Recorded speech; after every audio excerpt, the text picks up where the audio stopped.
देखिए law of success, देखिए मैं लॉ ऑफ सक्सेस आज आपको बताऊंगा, लॉ ऑफ सक्सेस भी बताऊंगा, आर्ट ऑफ सक्सेस भी बताऊंगा और टिप्स ऑफ सक्सेस भी बताऊंगा।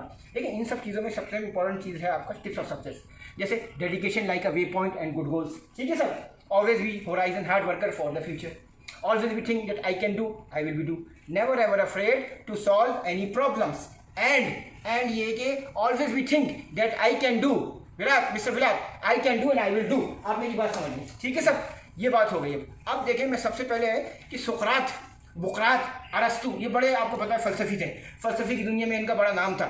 देखिए सबसे इंपॉर्टेंट चीज़ मैं ऐसे स्टार्ट कर दूंगा कि दिल में किसी के प्यार का जलता हुआ दिया जिंदगी की आंधियों में ये बुझेगा क्या, समझ गए ना मेरी बात, मतलब काम किए आपके वो इतना पैशन होना चाहिए, समझ गए ना। अब देखिए सुकरात के मुताबिक है क्या, एक दफ़ा क्या हुआ, एक आदमी सुकरात के पास आया और उसे बोलने लगा कि मुझे कामयाबी का राज बताएं। सुकरात ने कहा कि भाई मेरे साथ नदी के किनारे चलो, वहाँ पे जाके बताऊंगा, वहाँ पे जिन्नात हैं, काफ़ी चीज़ें हैं, तो मैं वहाँ जाके बताऊंगा, यहाँ नहीं बताऊंगा, खुशकी पे नहीं बताऊंगा, पानी पे चलो। अच्छा भाई, जब नदी के पास पहुँचे तो सुकरात ने इसे बोला कि भाई अब क्या करो, सुकरात ने इसको रुकने का इशारा किया और उसने बोला चलो भाई मेरे साथ आहिस्ता आहिस्ता नदी के अंदर चलते चले जाओ। अच्छा भाई, उसके बाद क्या हुआ, वो लोग नदी के अंदर चलते चले गए और वो पानी की गहराई में चले गए। क्या हुआ, आहिस्ता आहिस्ता वो पानी की गहराई में चले गए। अच्छा भाई, अब कहानी सुने क्या हुई। पानी की गहराई में जब चले गए तो उन्होंने क्या किया, सुकरात बड़ा भारी ताकतवर इंसान था, उसने क्या किया, उस बंदे को जकड़ लिया, ठीक है सब, और खींच कर उसको और अंदर की साइड पे लेकर चला गया सुकरात। ठीक है भाई, थोड़ी देर के बाद सुकरात ने क्या किया, अपनी जान लगा के उसका गर्दन और मुंह सब पानी के अंदर ऐसे डाल दिया। अब वो बेचारा तो कमज़ोर था, वो तो तड़पना शुरू कर दिया भाई, वो चिल्लाने लगा बचाओ बचाओ बचाओ। अब मेरी बात है ना, अब वो छोड़ ही नहीं रहे। जब उसने ये देखा सुकरात ने कि अब उसका जिस्म मतलब नीला पड़ना शुरू हो रहा है, तब जाके सुकरात ने उसको उठाया और अब वापस नदी से बाहर लाके उसको आहिस्ता आहिस्ता वहाँ लेने किनारे पे वापस ले गया।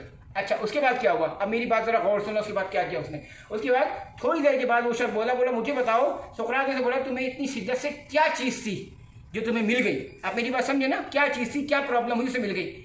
उसने बोला कि भाई मुझे जैसा आपने पकड़ा हुआ था, झकड़ा हुआ था, मेरी बस एक ही दुआ थी कि आप किसी तरह से मेरी जान बचा लें और मुझे बख्श दें, क्योंकि आप उस वक्त मेरी सांस निकल रही थी, ठीक है ना। तो इसका क्या मतलब हुआ, उस वक्त उस बंदे को शिद्दत से किस चीज़ की तमन्ना थी, अपनी जान की तमन्ना थी, समझ गए ना मेरी बात, किसी की तमन्ना थी, जान की तमन्ना थी। तो law of success, art of success, tip of success में सबसे इंपॉर्टेंट चीज़ है। और आपको पता है शाहरुख ने क्या कहा एक दफ़ा अपनी फिल्म में कि जब आप किसी चीज़ को शिद्दत से चाहते हैं कि दुनिया की हर चीज़ as per law of attraction आपको मिलाते हुए, यही कहा था ना, मिलाने में लग जाती है, फिर आप हासिल कर लेते हैं। अब लॉ ऑफ अट्रैक्शन ऐसे होता है, आप डॉलर को अट्रैक्ट करेंगे तो मतलब ये नहीं कि डॉलर ऐसे आ जाएगा, आपको स्ट्रगल करनी पड़ेगी, मेहनत करनी पड़ेगी। आप अगर जिन्नात को अट्रैक्ट करेंगे, हो सकता है जिन्नात अट्रैक्ट हो रहे हैं। मैं आपको सिर्फ ये बता रहा था, अट्रैक्शन जो है उसमें आपका स्ट्रगल इज इंपॉर्टेंट है। कामयाबी का राज सिर्फ ये है कि किसी भी चीज़ को जब आप शिद्दत से चाहते हैं, क्या बोला मैंने, जब आप किसी चीज़ तो वही फिर आपको कामयाबी मिलती है, अदरवाइज नहीं मिलेगी। जितनी कामयाबी, जितनी शिद्दत आप में होगी, सच्चे दिल से आप किसी चीज़ को मांगेंगे, उसके लिए आग की तरह अगर आप तड़पेंगे, हिकमत से काम करेंगे, इंसान जिस चीज़ को हासिल करना चाहता है वो पहली सीढ़ी जो होती है, क्या बोलते हैं इसको, पहली सीढ़ी बहुत स्ट्रांग होती है और उसको दिल के अंदर, उसके अंदर भड़कती हुई ख्वाहिश होनी चाहिए। जैसे एक छोटी सी आग से पूरे माहौल तपिश फराहम कर देती है, इसी तरह आपके अंदर जो है ना शमा, इल्म की शमा हासिल करने के लिए, इल्म को हासिल करने के लिए कहते हैं अपने आप को शमा की तरह पिघलाओ, समझे ना, अपने अंदर इरादा पुख्ता रखो। अब आप समझे मेरी बात, कामयाबी क्या उसूल थे। बाकी चीज़ें तो मैंने आपको अंग्रेजी में बता दी हैं, मगर ये देखें कि पैशन और डिटर्मिनेशन उस वक्त कितनी चाहिए होती थी। जब उस बंदे की जान निकल रही थी तो उसको अपने आप को बचाने के लिए क्या कर रहा था, अपने आप को बचाने के लिए किसी तरह से मेरी जान बच जाए। अगर आप अपनी पढ़ाई के लिए, ज़िंदगी के मुख्तलिफ़ किस्म के कामों के लिए अपने आप को ये चाहेंगे कि भाई मुझे ये करना है तो आप कर लेंगे। मैं अपनी एक मिसाल देता हूँ। एक दफ़ा कराची में, पाकिस्तान में सब चीज़ों की दुकान बंद थी और एक वाइपर चाहिए था। मैं झूठ नहीं बोल रहा हूँ, सच्ची बात बता रहा हूँ। मैं 2 घंटे तलाश करता था, सब दुकान थी। मैं अपने बेटे को ले गया, मैंने कहा नहीं 11 बज जाएंगे, 12 बज जाएंगे, आज मैं तेरे को दिला के रहूँगा। और यकीन करिए मैंने इतनी दुकानें तलाशी, कहीं नहीं मिला। आखिर में उसने बोला पापा वो क्या लड़का हुआ है। मैं आपको सिर्फ ये बता रहा हूँ, मैंने भी पैशन कर लिया था, डिटर्मिनेशन मेरा पक्का था। देखो इसकी क्या, गाड़ी के मेरे शीशे खराब हो रहे हैं, मैं वाइपर लेके रहूँगा, चाहे 12 बज जाए, वाइफ कुछ भी कह ले, मैं लेके दिखाऊँ। वाकई मैंने लेके दिखाया।